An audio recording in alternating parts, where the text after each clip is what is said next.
మా మతం గొప్పది, మా కులం గొప్పది, ఈ మతమే నిజం, ఈ కులమే నిజం, ఈ బయలే నిజం, ఈ విగ్రహమే నిజం అని చాలామంది అసత్యంలో ఉన్నారు. అలా అసత్యంలో ఉన్న ప్రతి ఒక్క వ్యక్తిని కూడా విడిపించడం దేవుని యొక్క చిత్తం. ఆ చిత్తాన్ని నెరవేర్చడానికి దేవుడు నిన్ను ఈరోజు పిలుచుకుంటున్నాడు. దేవునికి స్తోత్రం కలుగును గాక. నువ్వు విధేయత చూపిస్తే, ఏలియా విధేయత చూపించినట్టు నువ్వు కూడా విధేయత చూపిస్తే, ఏలియా పక్షంగా కార్యం జరిగించినట్టుగా నీ పక్షంగా కూడా కార్యం జరిగిస్తాడు. దేవునికి స్తోత్రం కలుగును గాక.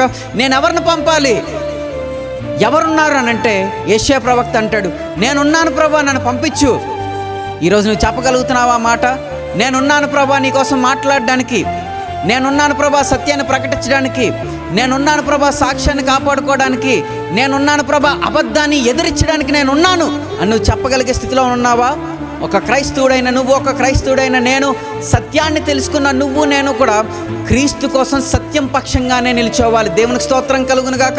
ఎదుటివారు ఎక్కువ మంది ఉన్నారని, వారి పక్షంగా రాజులు ఉన్నారని, వారి పక్షంగా ప్రభుత్వాలు ఉన్నాయని మనం భయపడవలసిన అక్కర లేదు.